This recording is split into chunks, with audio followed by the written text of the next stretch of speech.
This is Caps PA announcer Wes Johnson, and you're listening to For the Pod.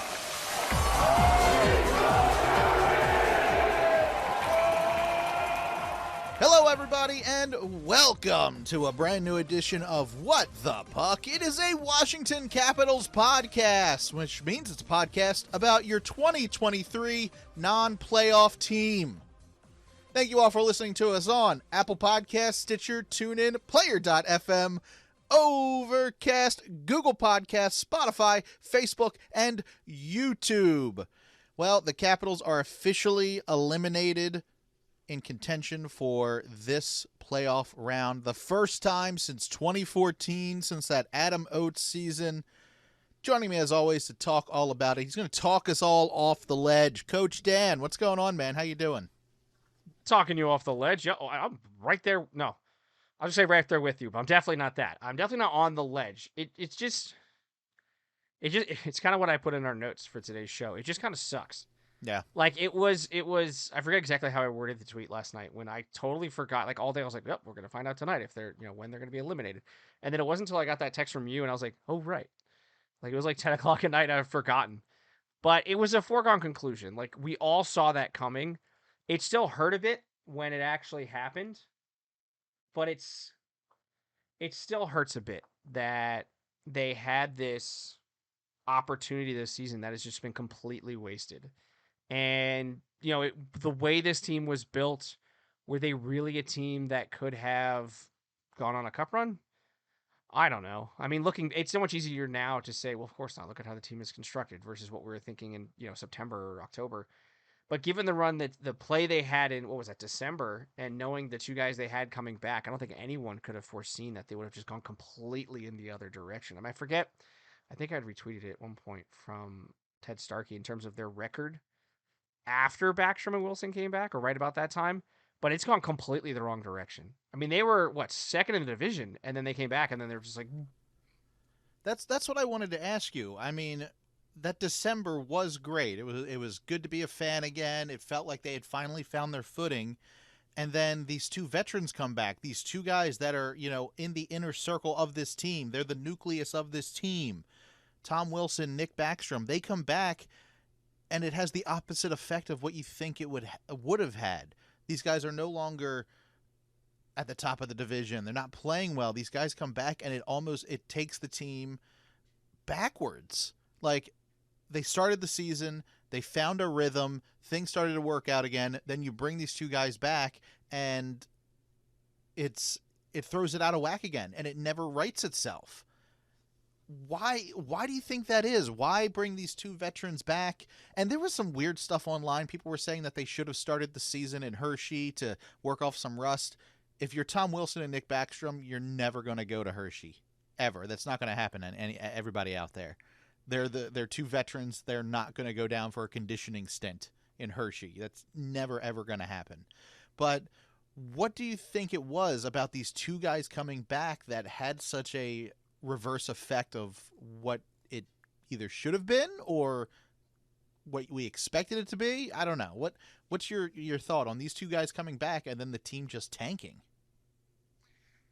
I think the fact that they came back and then the team plummeted in terms of play, in terms of standings points, I feel like it was more coincidental than anything else.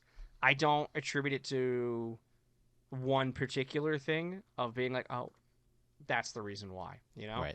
I think there's a number of reasons. It could be guys that were gelling weren't necessarily playing together anymore, and the new lineups that were put together just didn't gel for whatever reason. It could be the travel aspect and that they just got worn down. It could be that other teams just, for whatever reason, pushed harder than they did.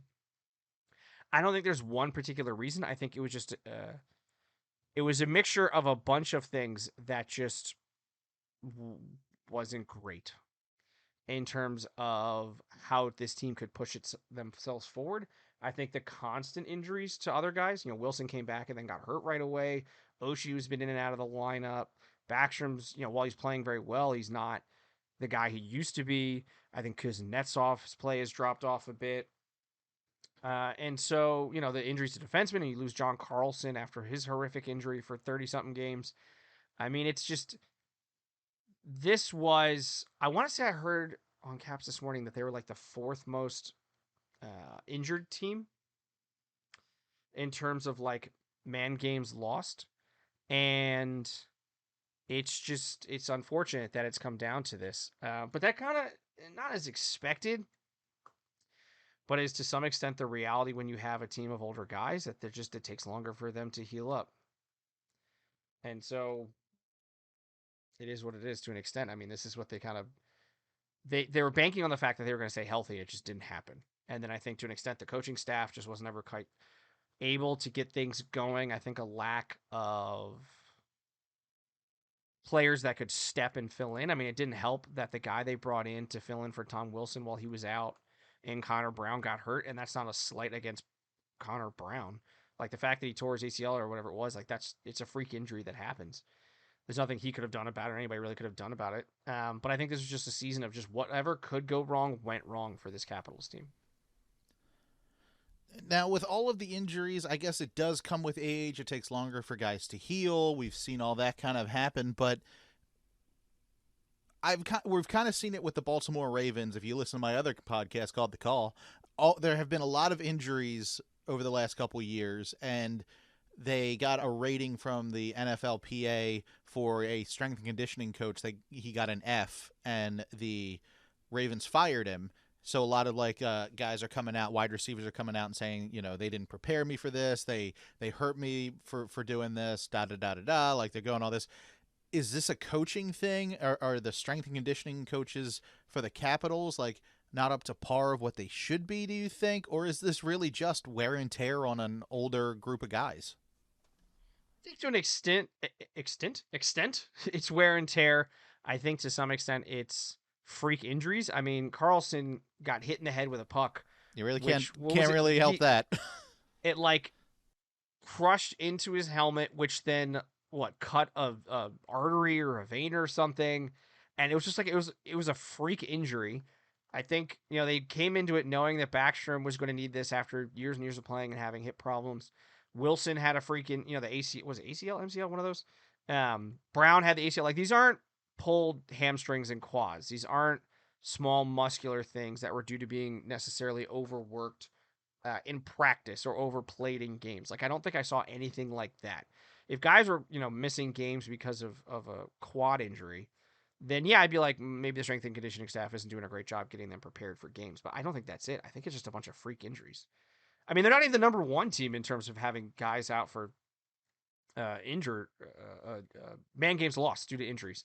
And so I don't think we can sit here and complain too much. A lot of it's just kind of freak stuff. I think the complaint here is that they weren't prepared to handle it. And, to an extent, how can you know? But they weren't prepared to handle the amount of injuries because they didn't. They didn't adequately have guys that came up and played. I mean, you had a guy like Beck Mallinson who came out and played well, and then he got injured. Was it broke his finger or something blocking a shot? A strength and conditioning guy's not going to help you with that prior to. That happened to Joe Snively last year as well. He played really well, and then he got hurt almost immediately. Yeah, these things. I mean, when it's something like blocking a shot, these things happen, and especially when you're a guy like Mallinson who's playing on the fourth line, who's playing on the penalty kill, you're more than likely going to be blocking more shots than a first or second liner. And so I think this is a situation where the injury bug just got them really good this season, and they weren't prepared in terms of depth to handle it. And as a result, they're on the outside looking in for making the playoffs. And they have a big offseason coming up. There's one really great thing that could happen that would really set this team up both next season and going forward, but the odds of that happening are quite slim. With every loss, it does get a little bit better.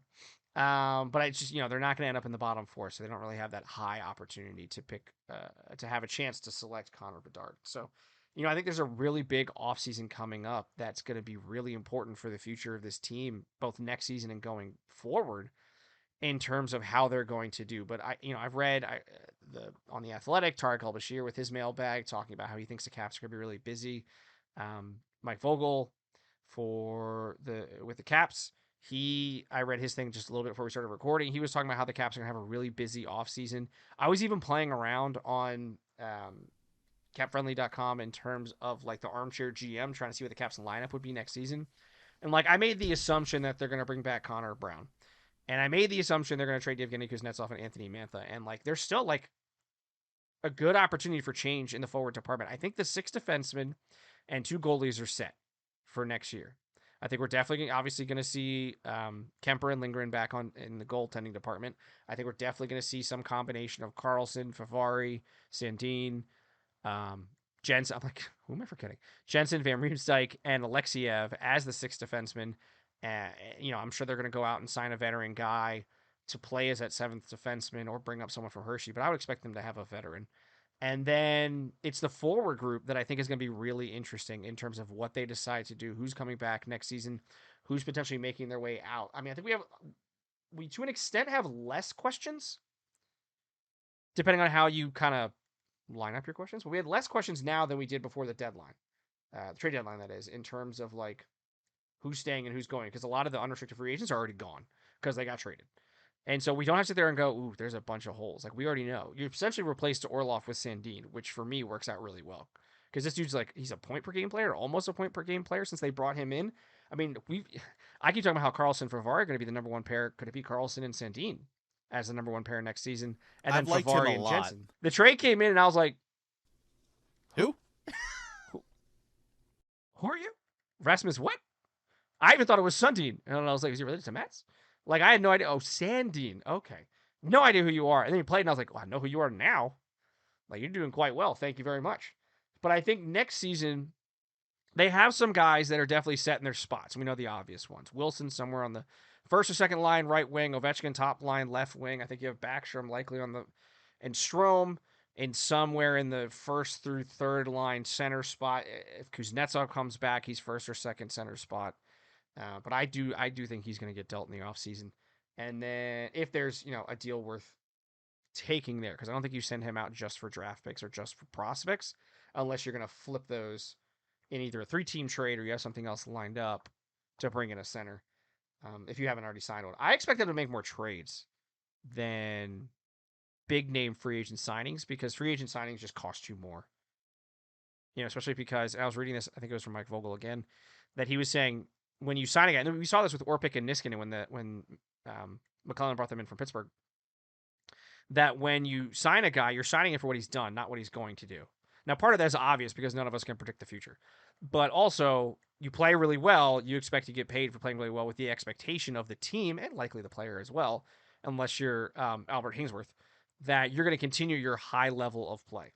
And so they definitely have some holes. There's some questions. I know you're not going to like this, but I think TJ Oshie could find himself on his way out potentially if there's another team interested, just because of his injury history.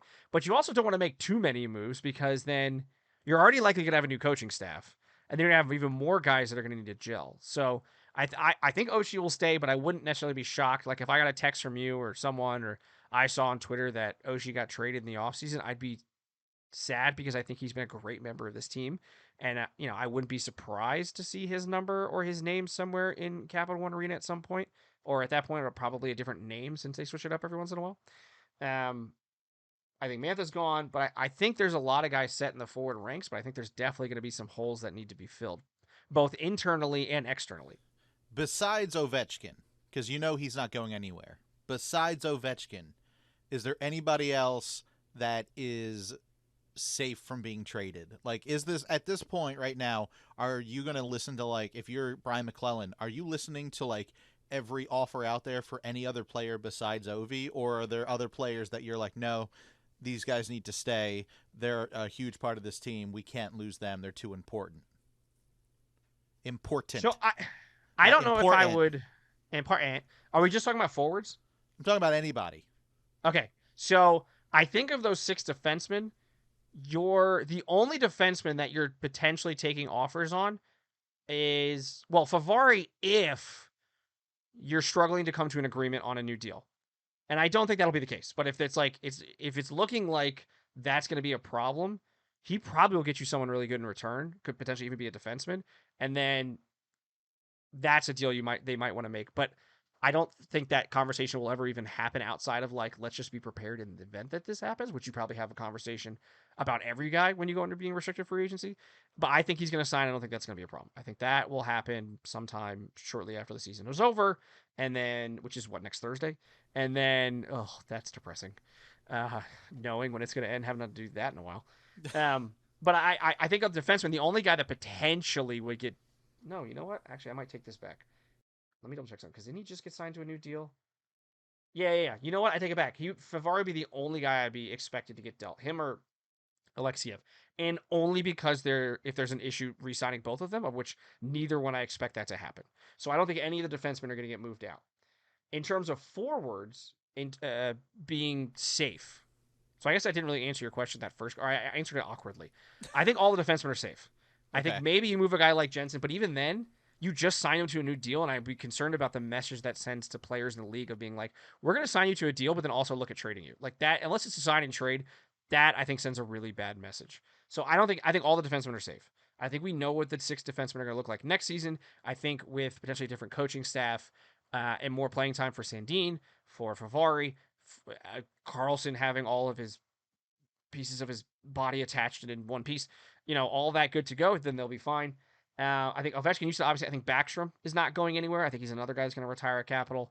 And Tom Wilson, I think is not a hang up. I think you listen to everybody when they call, but some of them you're just entertaining, and some of them might even start a conversation being like, hey, we want to talk about Tom Wilson. You're like, oh, okay, what do you want to offer? And then you're like, well, I'm not trading Wilson for that, but what about this guy? I think Wilson's safe from being traded. I think Strome is safe from being moved out. And I think Nick Dowd is safe from being moved out. Sonny Milano, I would have a hard time moving because you just signed him to a new deal. And again, I think that sends the wrong message to players around the league. I know that they go into professional sport. Anybody that goes into professional sports knows that they can be moved at any point. But I think signing a guy and then almost immediately moving them out right after the season that you just signed them is a tough sell when you're looking to bring in someone else and convince them that they're going to be with your team for however long the contract you're offering them for. And I think Alexi Protas, I think he could be dealt if another team is interested. I just don't think that'll happen. But I wouldn't say he's necessarily an untouchable. Like in the forward ranks, it's Ovechkin, Backstrom, Wilson, Strome, and Nick Dowd. That are because I don't think you could lose another center. And I think Dowd, he's not a young guy by any means, but he's a fantastic fourth line center. He turns 33 this May. You signed to $1.3 million for 2 more years after this. I think that's perfectly fine. It gives you an opportunity to get a guy in Hershey potentially ready to take over for him in a couple of years, or sign someone who's a free agent who's a bit younger. I see no reason, unless it's a great deal, I see no reason to move out Nick Dowd. All right, so let's look at these games coming up. I mean, we all should be thankful. We still have some hockey to watch on our TVs. Are we? We should be thankful. There are, let me see, 5 There's games left. There's a lot of hockey to watch, just not the Caps games. I feel right. like, sorry, I'm kind of cutting in terms of like, I know where you're kind of going. Like, I feel like these Caps games have just been not that much fun to watch because I feel like they're just not playing well. Like, I was watching, and it's a little different when you're watching a game that doesn't involve the team you follow because you don't necessarily have anything at stake. But I've been watching some games on ESPN Plus or whatever it's called. And, I was watching Seattle, Vancouver. Was it Seattle, Vancouver last night? And then, or was that 2 nights ago? And I was watching Colorado and San Jose. And the hockey's just more entertaining. It's more enjoyable to watch. And maybe that is because I don't have a stake in the games, but I just feel like this Caps team just needs a bit of a reboot this offseason in terms of playing style, in terms of some new players. So you're talking about we should be thankful we still have some hockey to watch. Kind of. Yeah. Kind of with Caps hockey. All right, so we still should be thankful because we get to watch Ovi try to reach the Gretzky record. That's what we're looking for in these last couple games. I'm excited because the Women's Worlds tournament starts today. So as we're recording this, the USA is about to take on Japan. So I'm going to check that one out. And we have the Frozen Four coming up this weekend. So that's going to be a lot of fun to watch. But what are you looking for with these next 5 games for the Capitals to do? Because at one point you want it to be a good game for young talent that we're going to see next season. However, you also want them to lose the next 5 games to up your chances to get a good draft spot. So, like, What should we be rooting for? Should we be rooting for them to win? Or should we say, hey, have a good game, nosedive and lose, but let the young guys play a little bit? What do you think? I think it's hard at any point to say I want them to lose. Because as a fan of the team, I want them to get Connor Bedard. It's not going to happen. I will be so excited because anytime you're picking in the first round has an opportunity to continue to develop a new core, right? But this guy fits in next season. And when you have that flat cap, you have a salary cap that may not be going up or may not be going up a ton. He's going to come in at, a guy like that would come in at an entry-level deal. It's an opportunity to not only build for your future, but to have someone that's going to contribute next season. There's just so many questions for next season right now that it's hard to kind of look at these games and go, what am I looking for in these next few games?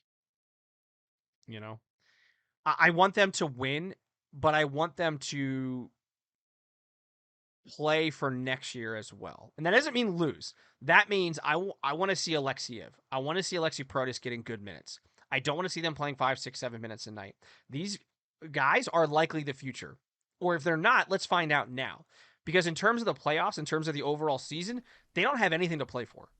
It's all going to be about next year, right? Ovechkin getting him goals for the last 5 games, which would be great. He's not catching Gretzky this season, and barring a historic run, he's not catching him next season. So it's likely the year after that.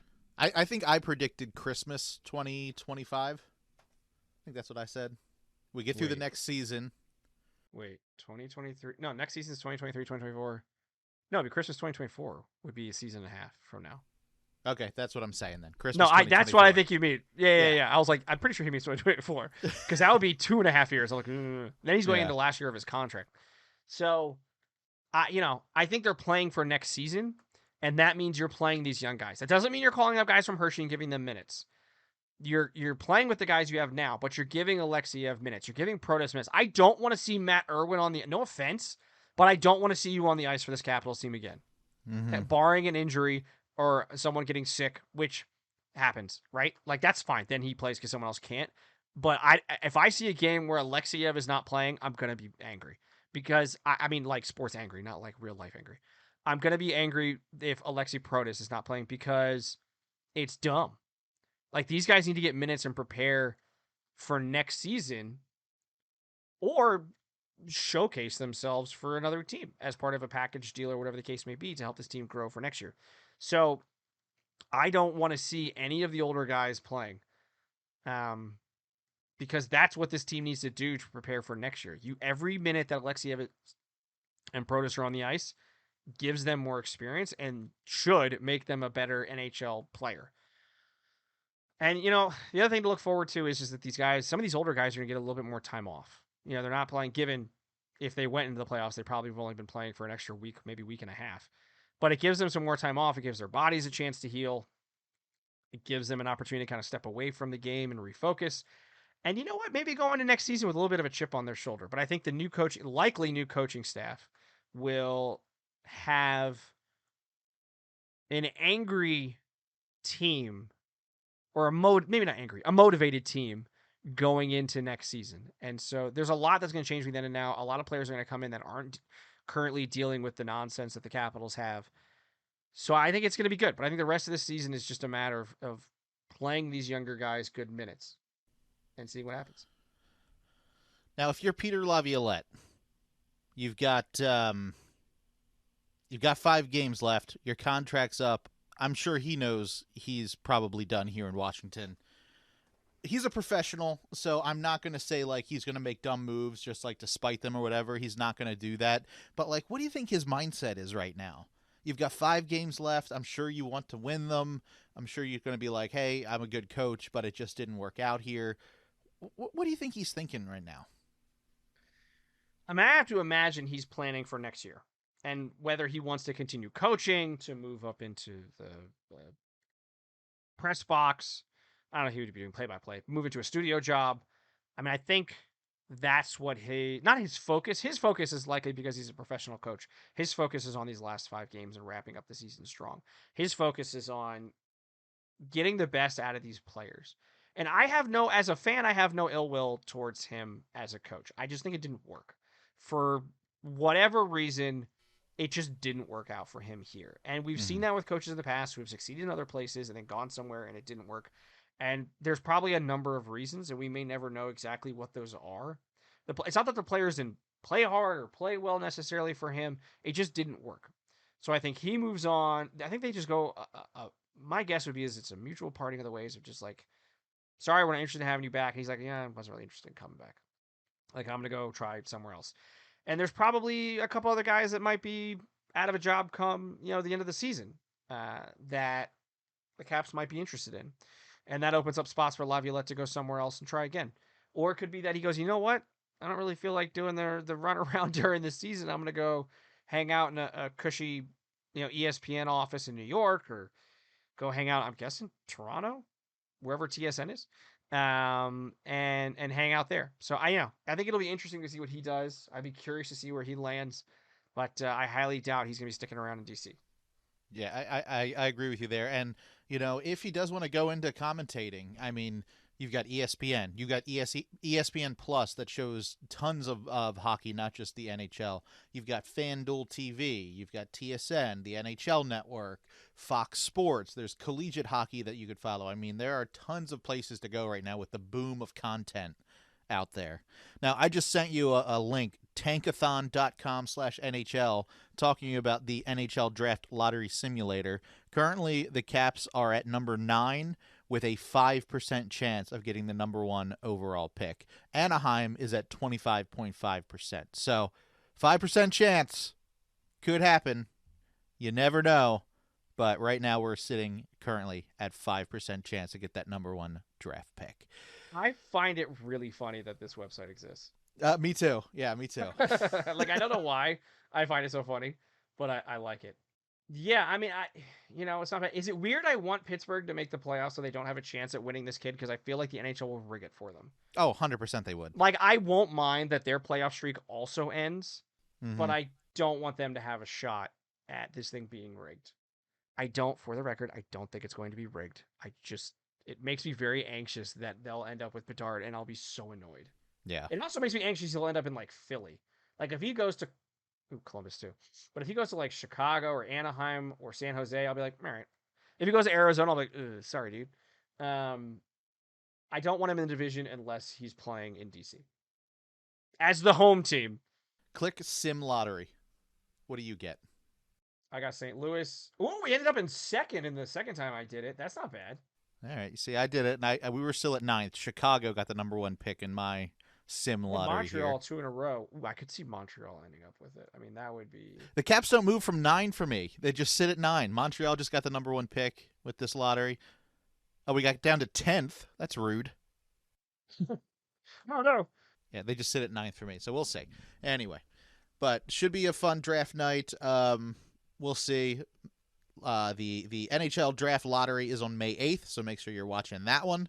Maybe Coach Dan and I can do a live watch along on our Facebook page. We'll see. Anything else we should cover here in the depressing Caps world? I think that's it, buddy. All right, but that's it for what's going on in Caps world. Now let's go down on the farm.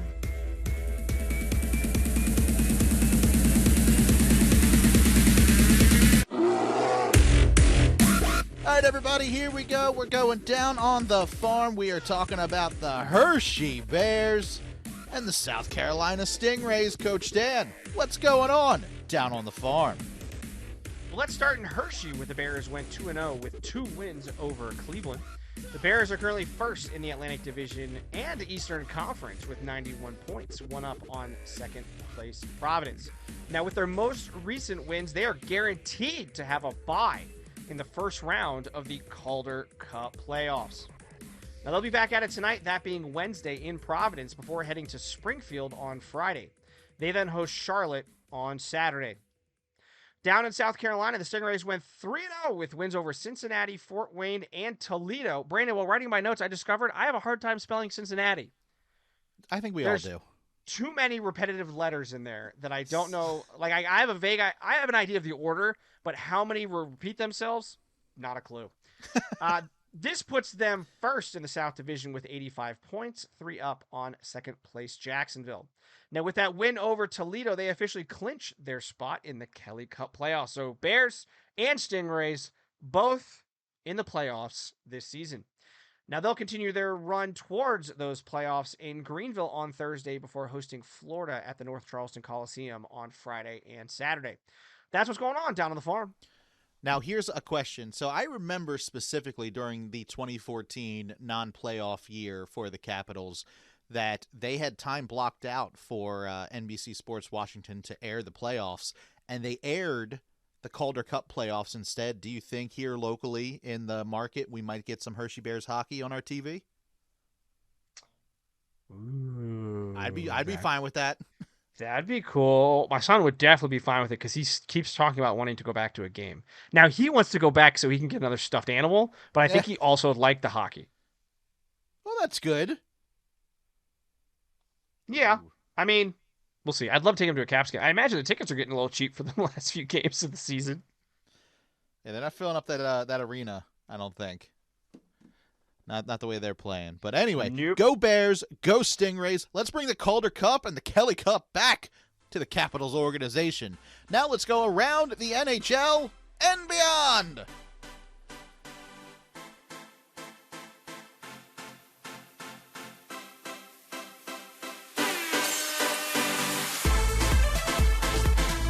All right, everybody, here we go. We're going around the NHL and beyond. Lots of stuff going on. Coach Dan, catch us up.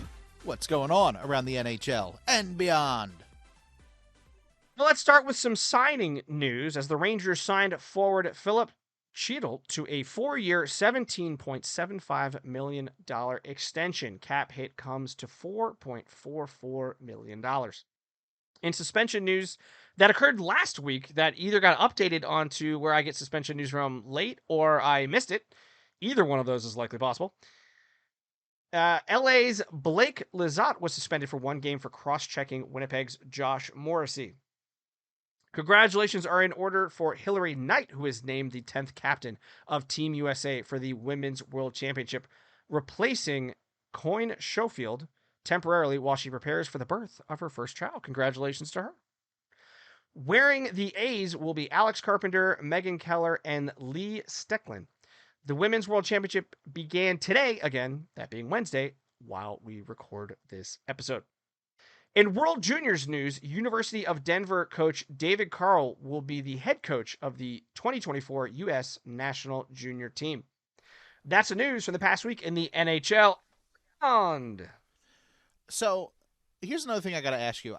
This is the second time in like a month and a half we've had World Juniors news.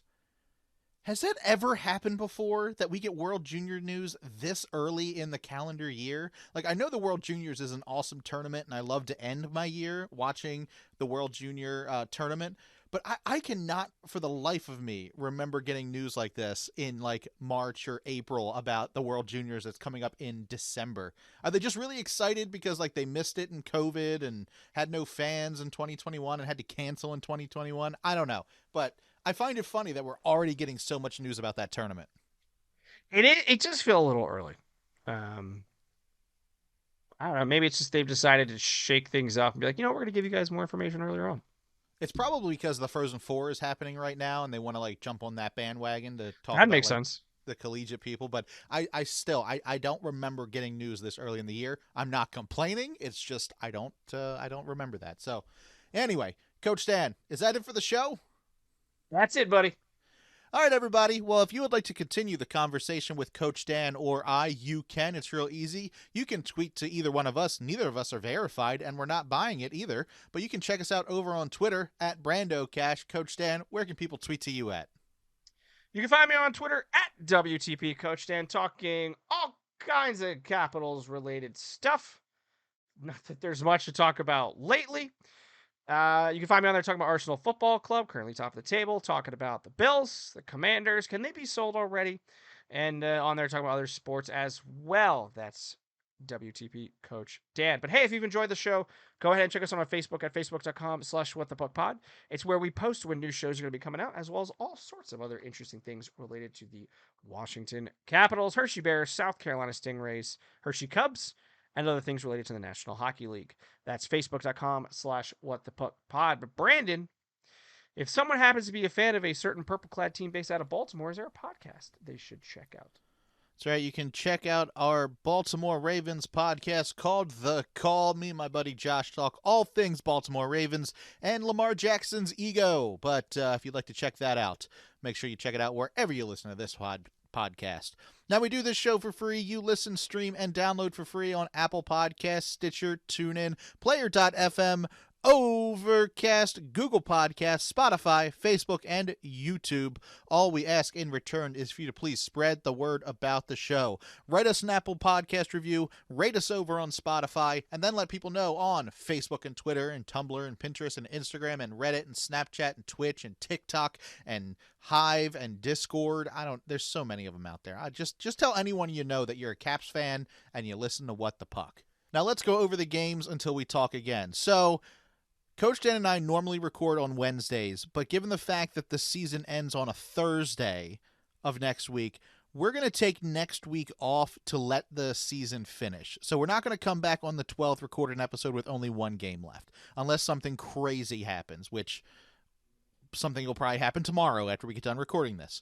But let's go over the last 5 games, and we'll be back to recap the season in 2 weeks.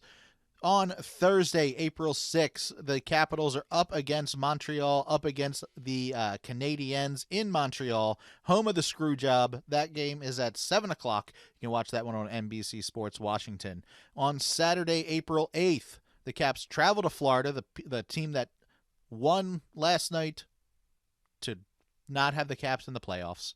All Florida's fault. Up against Florida.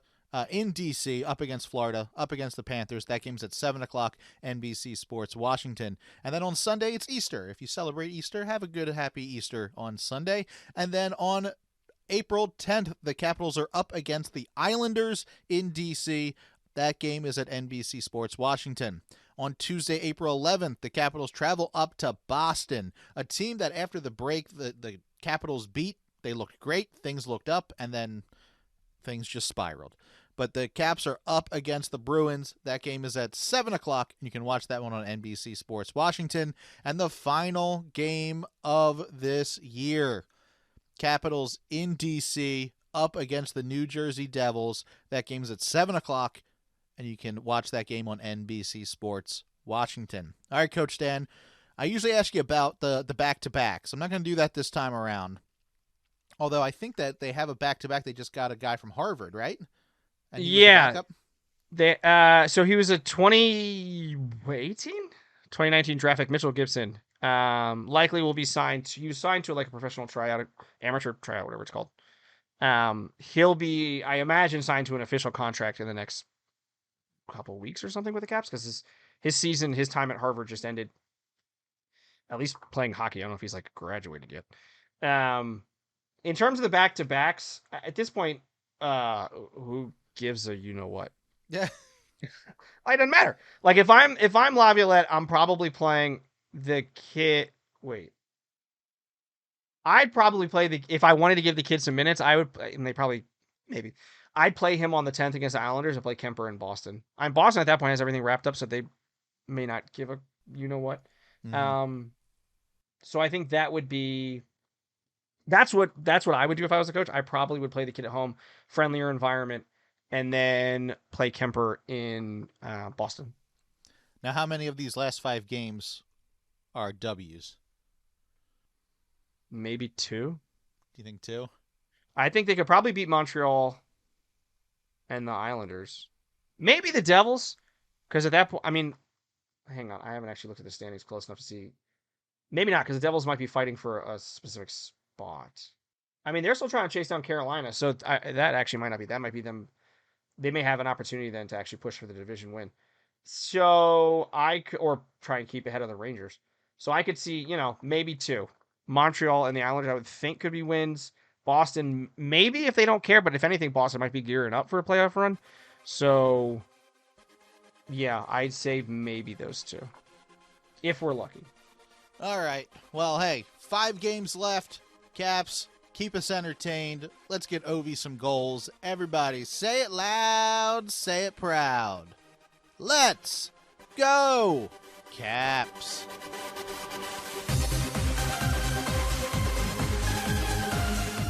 This has been a production of Brando Cash Entertainment. Music by DJ Wolfman, voiceover by Sarah Jax. For more information, go to brandocash.com.